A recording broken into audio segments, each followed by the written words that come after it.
আসসালামু আলাইকুম ওয়া রাহমাতুল্লাহি ওয়া বারাকাতুহু। আলহামদুলিল্লাহ, আল্লাহ তাআলা লাখ লাখ শুকরিয়া। আজকে আপনাদের দেখাবো আমাদের গ্রামের রাস্তাঘাটের অবস্থা। বৃষ্টির দিনে গ্রামের মাটির রাস্তা যেন রূপ বদলে ফেলে। যেখানে আগে ধুলোবালুর জন্য হাঁটাই যেত না, সেখানে এখন কাদা এবং পানিতে পাই ফেলা যায় না। এমন সময় মানুষকে চলাফেরা করতে বেশ কষ্ট পেতে হয়। মোটর সাইকেল, সাইকেল বা ভ্যান রিক্সা এগুলো তো রাস্তার বাহির করা সম্ভবই না। যে পরিমাণ কাদা, মনে হয় এক হাঁটু পরিমাণ কাদা হয়ে গেছে। গর্ত আর কাদায় চলাচল অযোগ্য হয়ে গেছে। এটা দৈনন্দিন জীবনের অসুবিধা আনে না, বরং গ্রামীণ অর্থনীতিতেও প্রভাব ফেলে।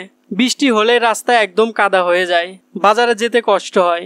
আমাদের গরু ছাগলের খাবার বা মানুষের বাজার ঘাট এই অবস্থাতে বাইর হওয়া খুব কঠিন হয়ে যায়। আমাদের এই রাস্তা মেরামত হলে অনেক সুবিধা হতো। প্রাকৃতিক এই বৃষ্টি যেমন সৌন্দর্য এনে দেয়, তেমনি নিয়ে আসে কিছু কষ্ট। প্রচুর বৃষ্টির কারণে আমাদের রাস্তাগুলো একদম ডুবে গেছে। মাঝে মাঝে একটু উঁচু আছে, যা একদিন দুই দিন বৃষ্টি হওয়ার পরে এগুলো তলিয়ে যাবে।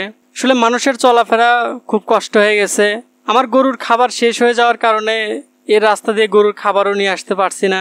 অল্প অল্প কিছু করে খাবার নিয়ে আসি হাতে করে, যা একদিন দুই দিনই শেষ হয়ে যায়। চলাফেরা অনেকটাই কষ্টের হয়ে যায়। আর ঘাস তো একদমই নিয়ে আসতে পারি না, খালের ভিতরে পুরো ডুবে যায়।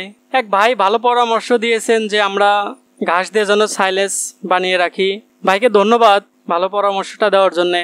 তবে এই বছর যেহেতু আমাদের বিলে পর্যাপ্ত পরিমাণ ঘাস নাই, তবে আগামীতে ইনশাল্লাহ চেষ্টা করব যে বৃষ্টির সিজনে, বর্ষার সিজনে আমরা ঘাসগুলো নিয়ে এসে সাইলেজ বানিয়ে রাখবো, যেন এরকম বৃষ্টির সময় কোনো সমস্যা না হয়। আসলে কিছু ভুল থেকেও শিক্ষা নিতে হয়, যেহেতু আমরা নতুনভাবে খামার শুরু করেছি, আমাদের পূর্ব অভিজ্ঞতাও নাই, বা কিভাবে সাইলেজ বানাতে হয় তাও জানি না।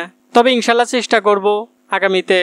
যাই হোক, সবাই আমাদের জন্য দোয়া করবেন, আমাদের খামারের জন্য সবাই দোয়া করবেন। আল্লাহ তাআলা যেন খামারের মধ্যে বরকত দান করেন। হাসবুনাল্লাহু ওয়া নি'মাল ওয়াকিল। বান্দার জন্য আল্লাহ তাআলাই যথেষ্ট। আসসালামু আলাইকুম ওয়া রাহমাতুল্লাহি ওয়া বারাকাতুহু।